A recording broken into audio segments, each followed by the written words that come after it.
I'm Adam. I use dude, bro pronouns. This he or they, has anybody seen this like he/they situation before?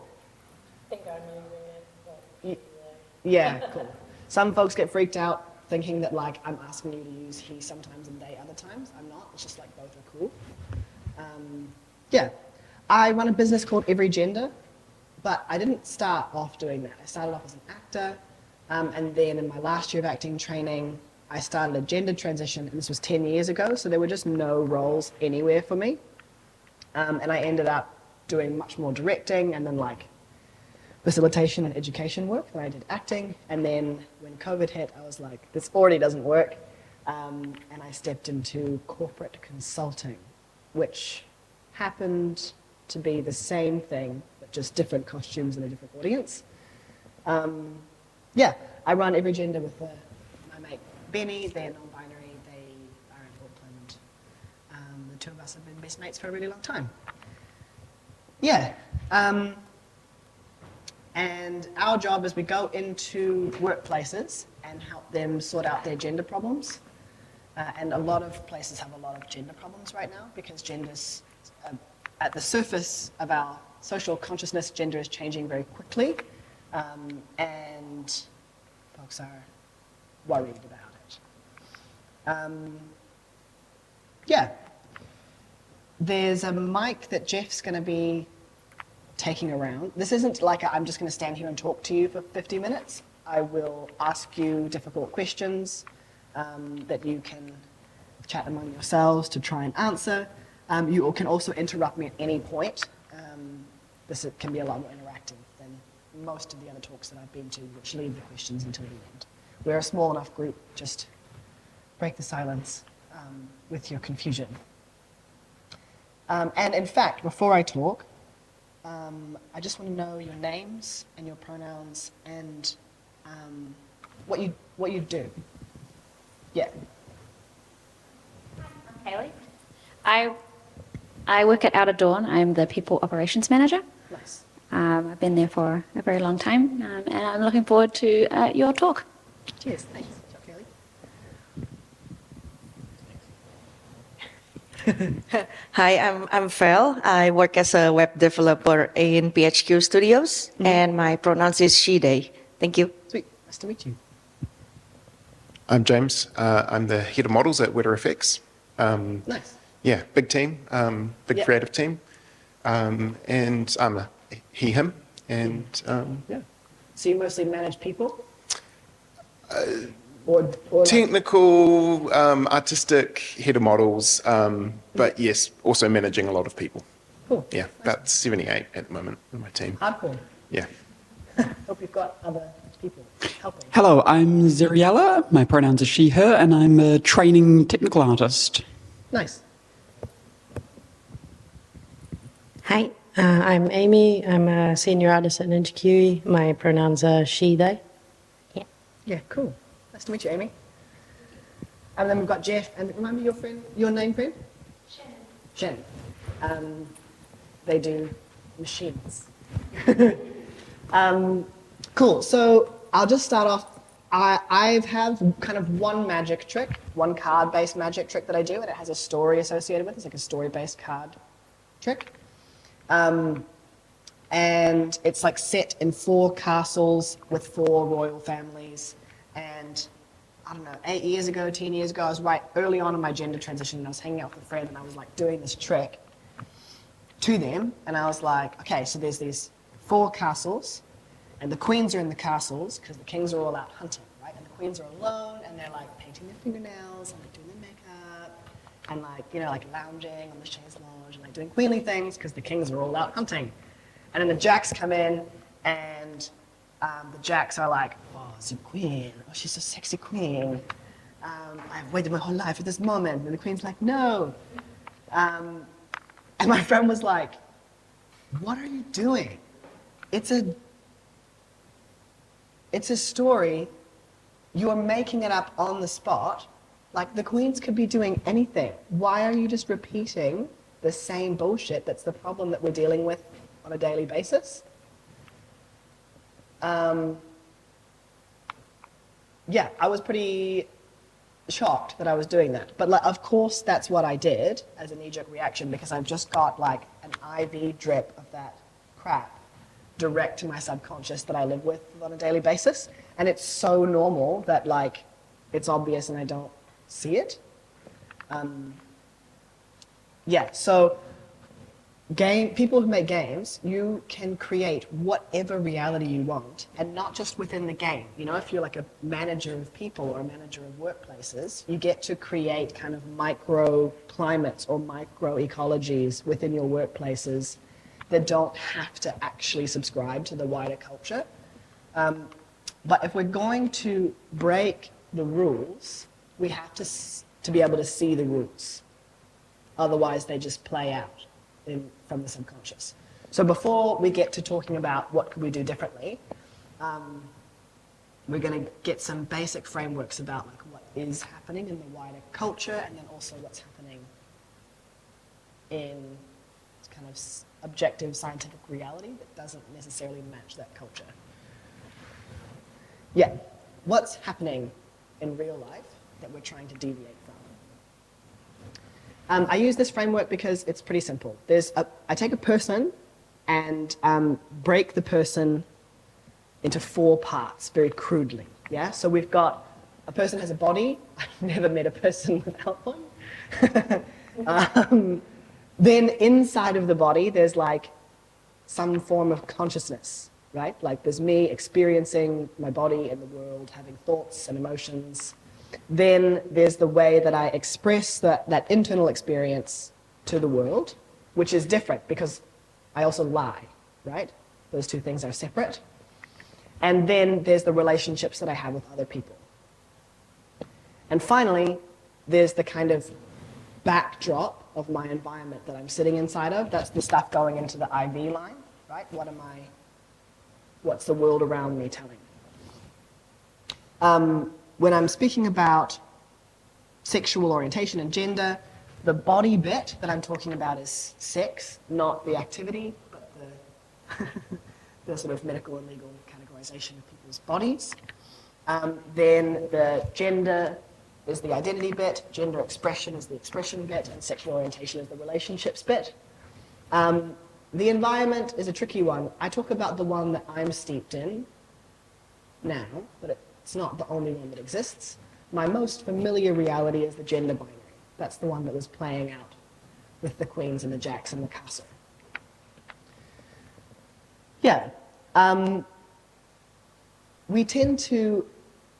is overlap between each of these parts of a person, right? The way that my body is affects what I think about myself, blah, blah, blah.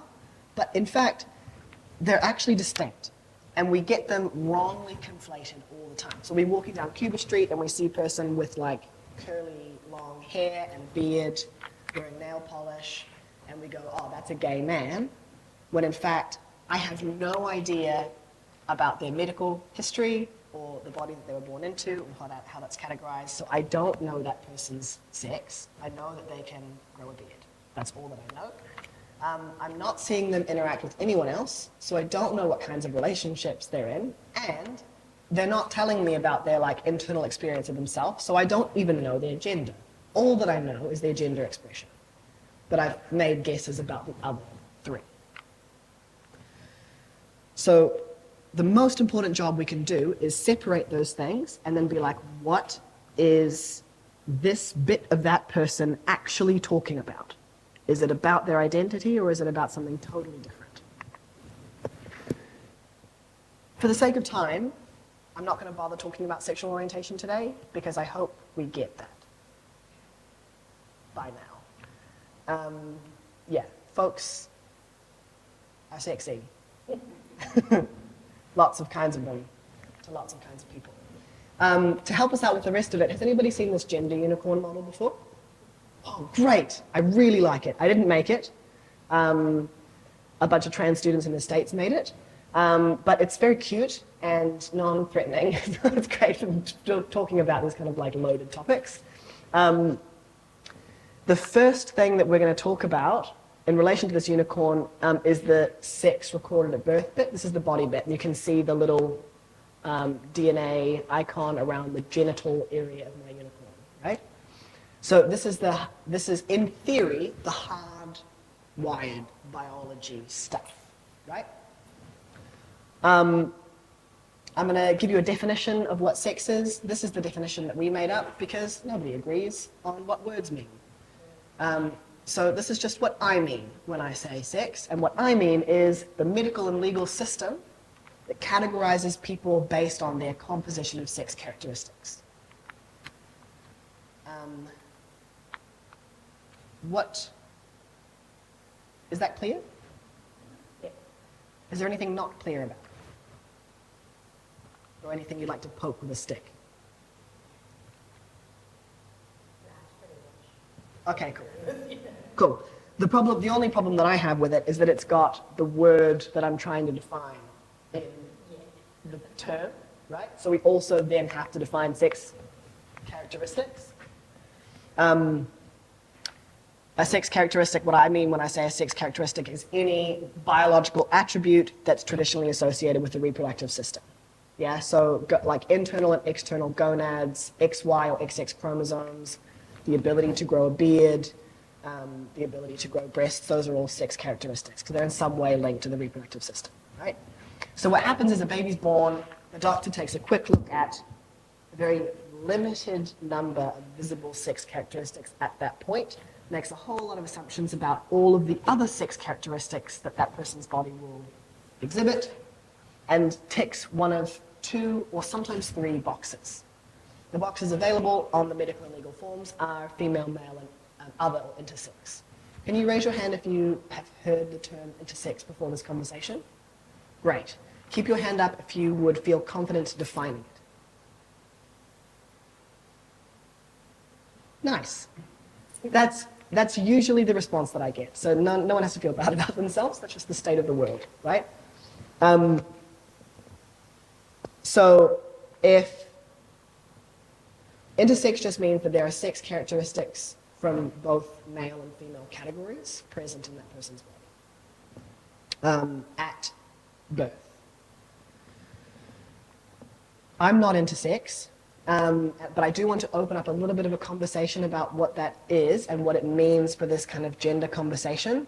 And before we do that, it's really important that we hear from some people who are intersex, so we're not just talking about them. So we're going to watch a video.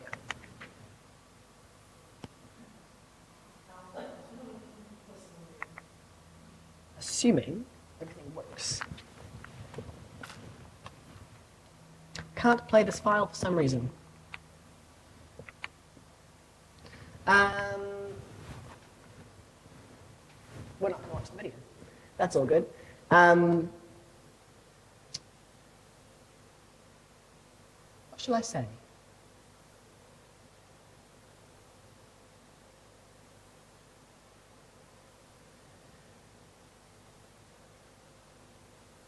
Okay, I'll just give you some facts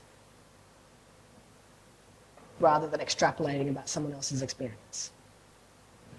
About 1 in 2,000 babies are born with ambiguous external genitalia, which is the same number of babies born with red hair.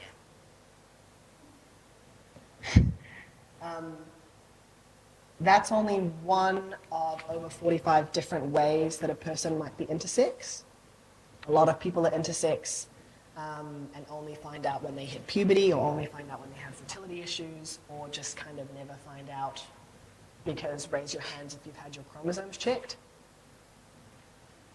Yeah, so the total percentage of people who are intersex is about 2.7%, which is a lot of people. And at the start of this conversation, like me and 1.5 other people felt comfortable defining it. But all of us know someone who's intersex. Like if you know someone who has red hair, then you know someone who was born with ambiguous genitalia, right? The reason that we don't know about it is because it's actively silenced by the medical and legal community and has been for a very long time. So most babies that are born with ambiguity in their reproductive systems at birth, and it's known, doctors recommend surgery, and it's cosmetic surgery. to make sure that their bodies appear either male or female. Usually, there is no medical reason for those surgeries. It's entirely cosmetic. But complications from those surgeries can lead to medically necessary further surgeries down the line, right? Like most intersex people have not only had one surgery, they'll have 10 over the course of their childhood. And that's still happening today at Wellington Hospital. So, it's quite common because both intersex bodies, the biological reality of intersex bodies and the sort of more abstract kind of like identity, cultural reality of trans identities and bodies, we kind of both break the same rules of the gender binary. Our communities get conflated, right? But the fight is the same in that we're both fighting for like bodily autonomy. Just like, don't touch my body unless I tell you to, and if I tell you to, do what I say, because it's mine. That's the battle. But in general, intersex folk are trying to maintain the completely normal and yet gender ambiguous, sex ambiguous nature of their bodies, and trans folk are trying to get interventions that we want. Yeah. Facts is a really, I'm sorry that I'm not going to speak to the soft nature of an intersex person's experience and what that means in their reality, but I just do want you to have the facts since we had to miss the video. Are there any questions about that? Why do you think I started talking about that when we're here to talk about gender? I will get you to answer. So Jeff's going to bring the microphone, which is very vulnerable, I'm sorry. Yep. There's one hand here. Kia ora, welcome to the gender talk at 9 a.m. on a Saturday. I don't know why it was first, but you did share some statistics that were I guess unknown. So it's like a least known area. Yeah. Yeah. So that seemed like a good place to start. I guess also it explores the variety of gender. It presents something that's outside of the gender binary, which is what we usually work with, basically. Yeah. Yeah. So I had, it's the least known and present something outside of the gender binary? Yeah. Yeah, great. Yeah. Is that also because this is what people get assigned before they've got consent for, basically? Yeah, I'll, because I want the camera to hear you, talk to the mic and then I'll pass it over here after. Yeah, so is this just what people get assigned before they've got any choice in the matter when they're born? Yes. So it's this is the system that we're sort of born and thrust into, is this sex binary system, and then within the gender binary is really powerfully linked to this sex binary idea. Yep. I think you talked about it because it's important to know that even biologically, sex isn't a one or the other. There's a bimodal distribution of people can be anywhere along that spectrum biologically as well as in their social and gender expression. Yes, this is the person who's been down many of the same wormholes I have. So the most common argument against the validity of trans people's identities is that you're just one or the other, right? At the level of physical science. That idea is a socially constructed idea. It's not scientific. There are physical realities of my body, but it's much more like this than it is like that. Yes, this looks like boobs. Is that why you were laughing? I specifically mentioned bimodal distribution, and that's the graph of this. Yeah, great. So the idea is most people are somewhere in here or somewhere in here, right? But any point within this entire distribution graph is a completely normal place to be, right? Like standard normal distribution is the name of one of those bumps. So normal is anywhere inside of that bump. I'm sorry if you didn't do statistics. I'll just plot myself on here so that there's a real thing. This is my hairiness, this X, right? So right now, I'm kind of like that hairy-ish. There are bodies much hairier than mine in the world, and on the second node of this bimodal, the second sort of, yeah. So this most common point of like dude hairiness, I'm not quite that hairy, right? But I'm definitely more hairier than the first point. When I was born, right, I was not hairy, like everyone. And then I went through first puberty and I was like here, kind of like that much hairiness, right? And then because of medical intervention, I've moved back up to here. But that's only one of my 6 characteristics, my body hair distribution, right? Then if we look at vocal timbre, I've got kind of like a high-ish kind of a voice with this odd quality because it's complicated. If we talk about foot size, I'm like way down there, right? I buy children's shoes. These shoes are too big for me. It's really, really, really difficult to buy shoes as a trans person. If we talk about muscle mass, like I don't gym, bro. I have many fantasy selves that are buff, but I'm just not there, right? If we talk about dick size, I've got an entire bag of them, okay? So what's my sex? And each of these points, like I showed you with the hairiness factor, are not fixed.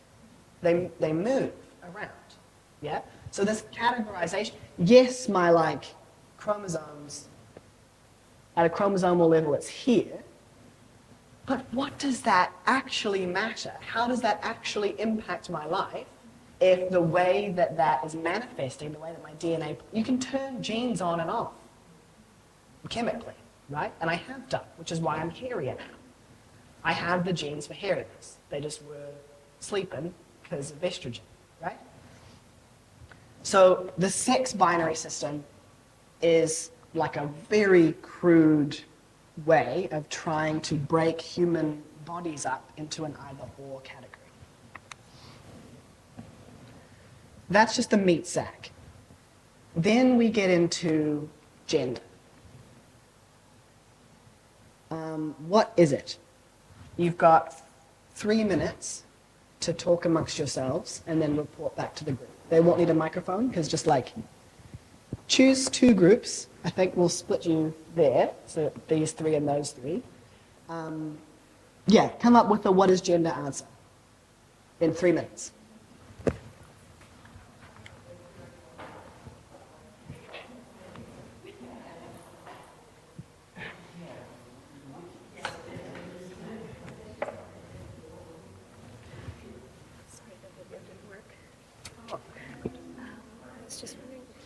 Move it up a little bit higher and not way of catching it.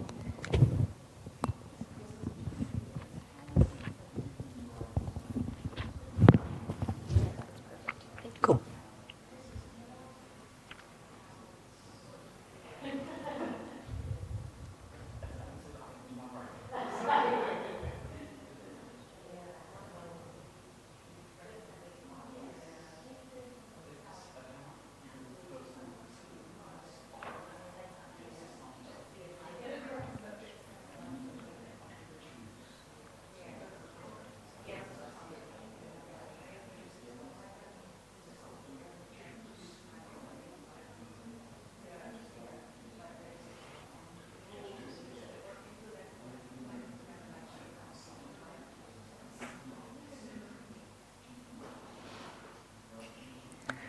I'll just pause you for a minute.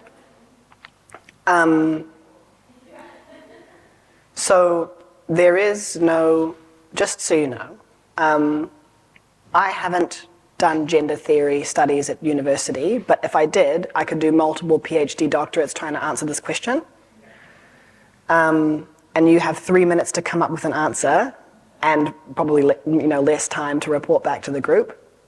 What I do know is that how I answer this question will be different to how you answer this question, which would be different to how you answer this question, which would be radically different to the way that a 16th century Catholic priest would answer the question, or a pre-colonial indigenous American shaman would answer the question, right? So I don't want us in this room to be looking for the one answer. I just want to know what you think. Yeah, carry on.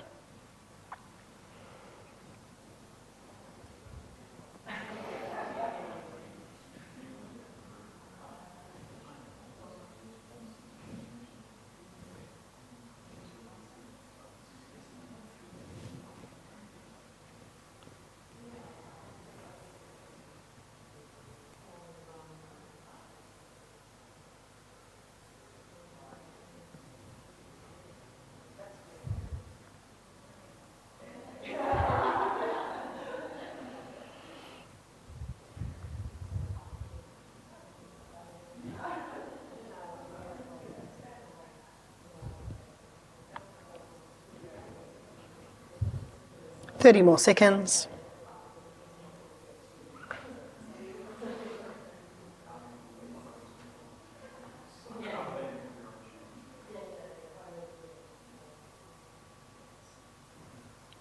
Okay, sweet, that's it.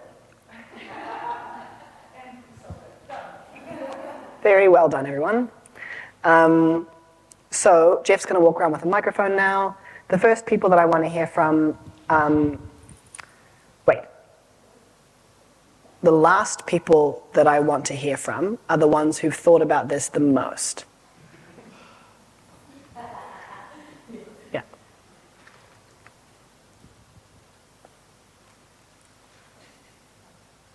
Okay, am I talking? Yeah, okay, you. here we go. Okay, kia ora. We were talking about the differences you were just mentioning earlier about how it is really personal, and there's it means different things for everyone. And from that, we kind of came to, does that mean that if it's a personal idea, then maybe the whole thing is a construct, and maybe the whole concept is based on time and space and place, as you were just mentioning before. Differences in time, differences in culture would affect what your opinion of this concept of gender is. So therefore it is completely relative to the culture you're existing within, the concepts that are governing that culture, how we're viewing things, and what your own individual perception of it is as well. There's layers, and we have, but again, we could do multiple PhD theses on this. I like that. That's really great. It's good, eh? People do that. Yeah. There's someone out there doing it now. At 3 minutes, we're just going to go with, it's a concept. Thanks. Yeah, great. It's a concept, but there's something temporal and malleable about it, something heavily cultural about it, and also something about an individual. Yeah. Yeah. Great. What about this side?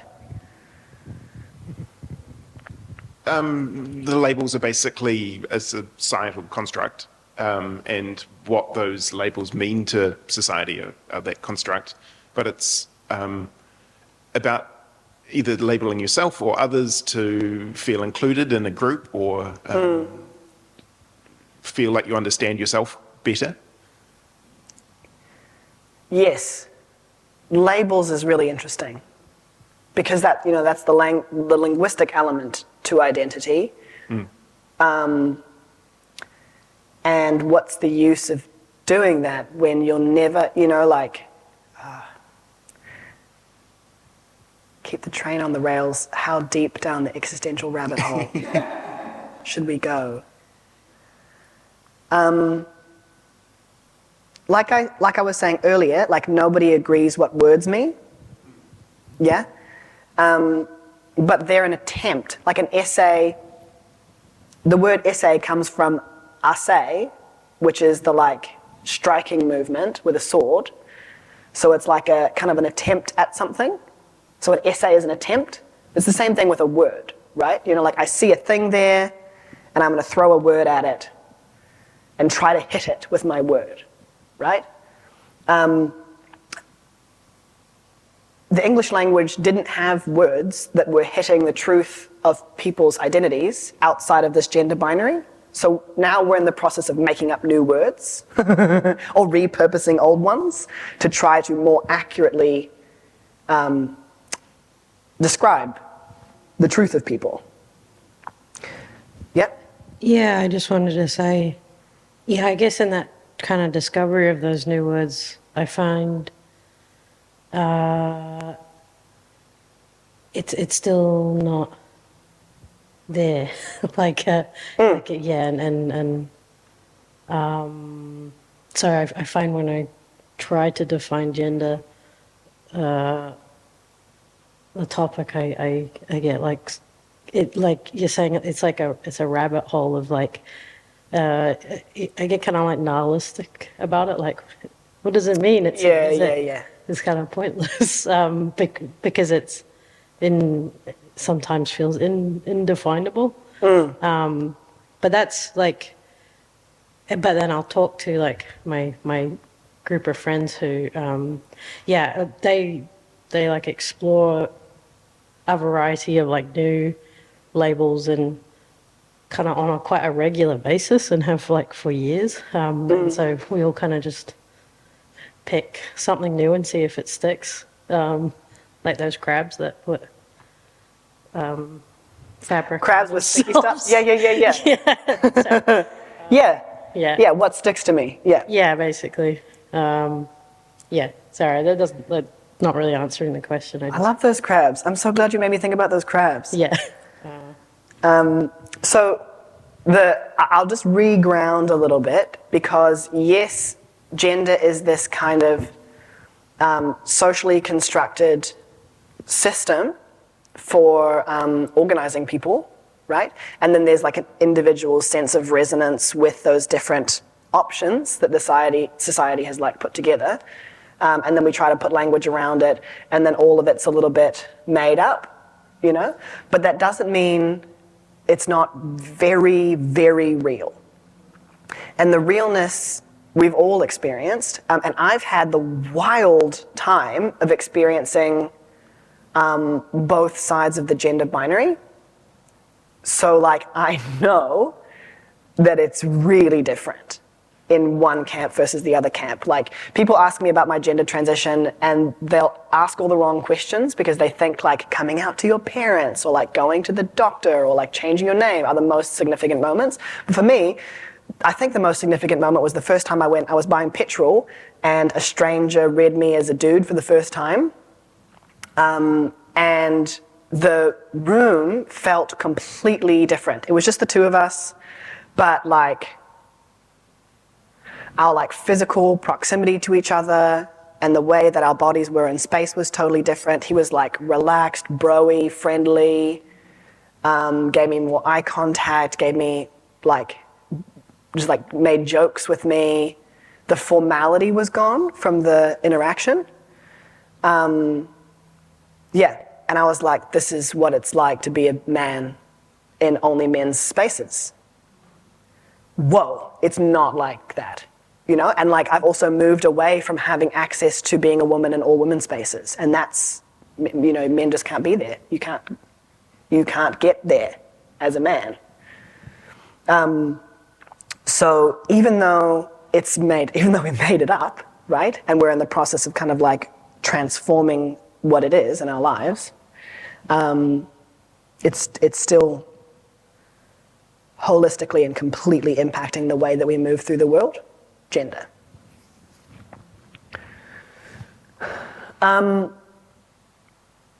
So the way, like I was saying earlier, the way that my culture has constructed gender is hugely around the gender binary, which is kind of dissolving at the moment. Here's another definition. Oops. This is, we made that up, Benny and I. It's a social system that divides people into two distinct cultural roles, man and woman. Yeah, it's about role. How how do we allocate responsibility? How do we allocate labor? How do we allocate power? Yeah. So even though it's very simple, there's like men here and women there.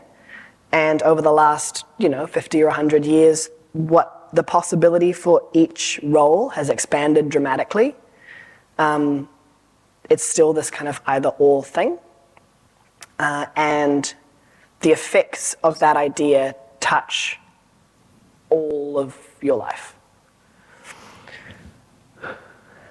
Just a quick note on these two words, trans and cis. Who can have a whack at defining those? Jeff will bring you a microphone. Oh wait, not you?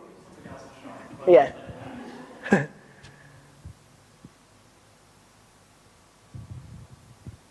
I'm sure you've heard trans before. Has anyone not heard cis before? Sorry, I worded that question wrong. Raise your hand if you have not heard the word cis. Okay, cool. Who knows? Yeah. They're both Latin-based words. One means to be on the same side as, and one means to be on the opposite side of. Incredible. Yes, so they don't belong to gender, thank you. So cis means on the same side as, and trans means on a different side than. Yeah, so like transport is like we've gone across, or transistor as you move. I don't know what a transistor is. I shouldn't have said that. Yeah. The thing that you are on the same side of or a different side than, when we're talking about gender, is what's written on your birth certificate, or what was written on your birth certificate at birth. Yeah, that is the official authority. Do we agree or disagree? I'll give you a minute to read this.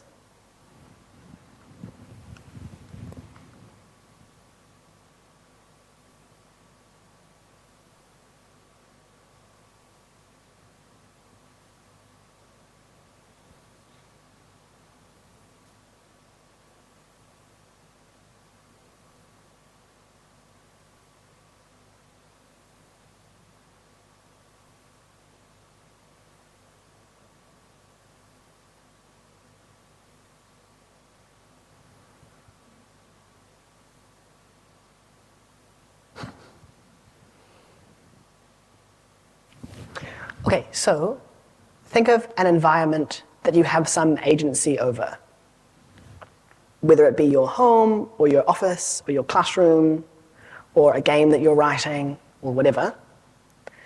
And imagine there's a trans mode available to the players in that space that you have some sort of agency over, and that it's too hard.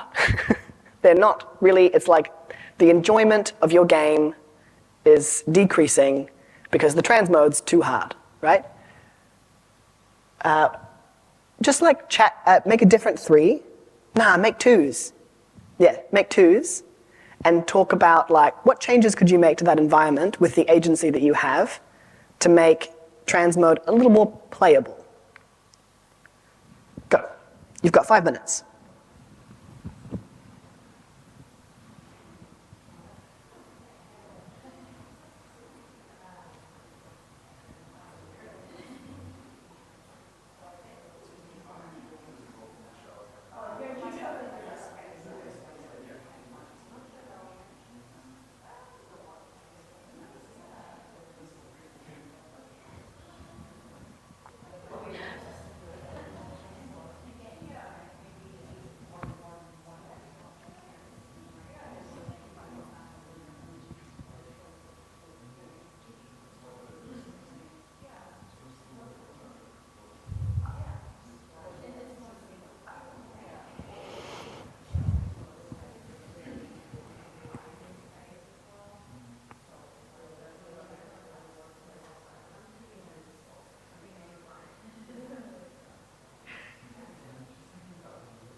Kia ora.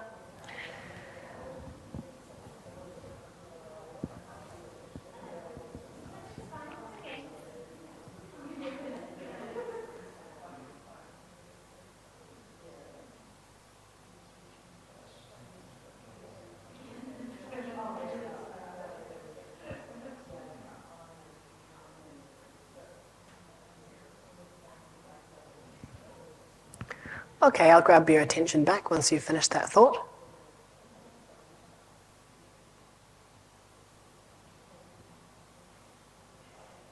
Okay, what have we got?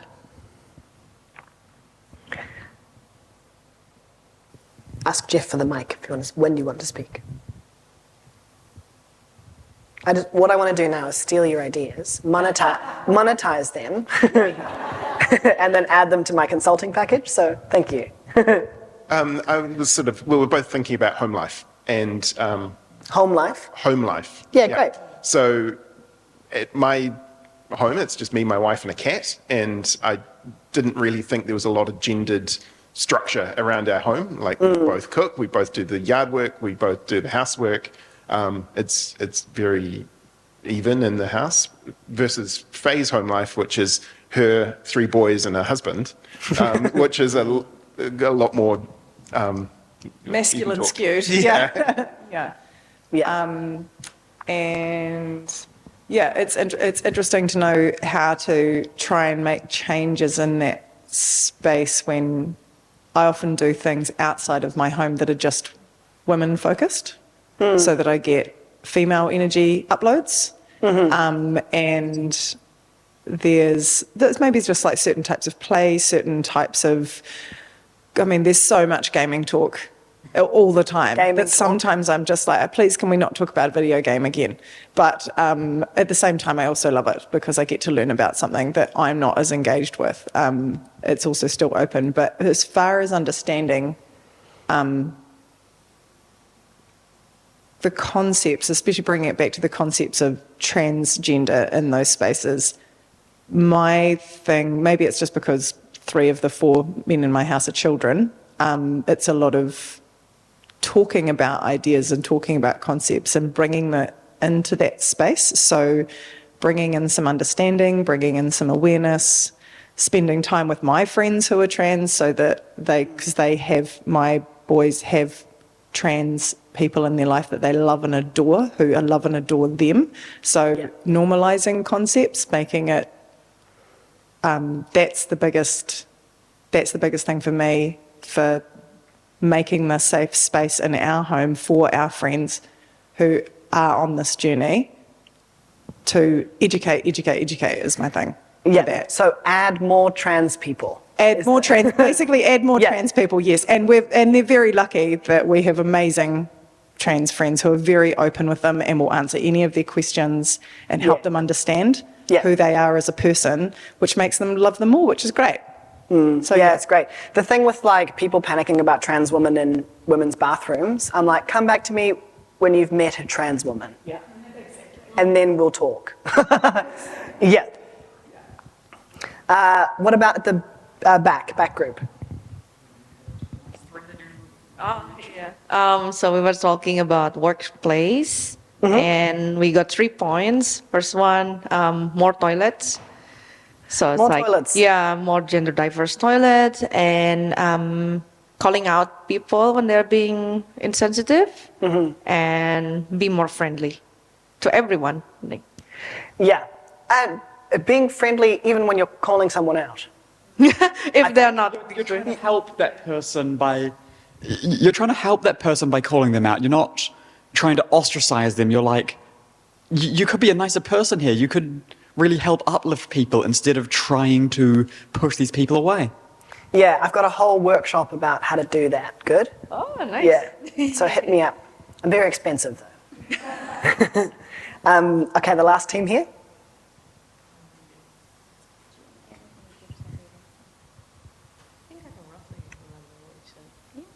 Oh, I can interpret it. You had very short time. Doesn't need to be put together coherently. Yeah, well, roughly talking about, creating a space where these things can be talked about, like within the team in a workplace. I mean, mentioning actually, though, on just a practical sense, just gender neutral bathrooms is just a really... Everyone really has to pee. Yeah. Yeah. I think just by accident, the workplace, I have just did that.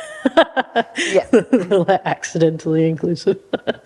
I will. The only thing that I'll say for people, leaders, or if you like have the agency to go about changing bathrooms, is that it's not the first thing that you want to do if there's no education about gender in your workplace. Like if you're in a really conservative workplace and then you quickly change the toilets, I've seen that go wrong. So again, I'm very expensive, but I'm very happy to help figure out what things to do first. So again, that's what we can do IRL. In video games, this is like OG Demon Souls. They had a gender slider, like make up whatever you want in your game. You can make up whatever you want in your games. Any genders you want, however many you want, right?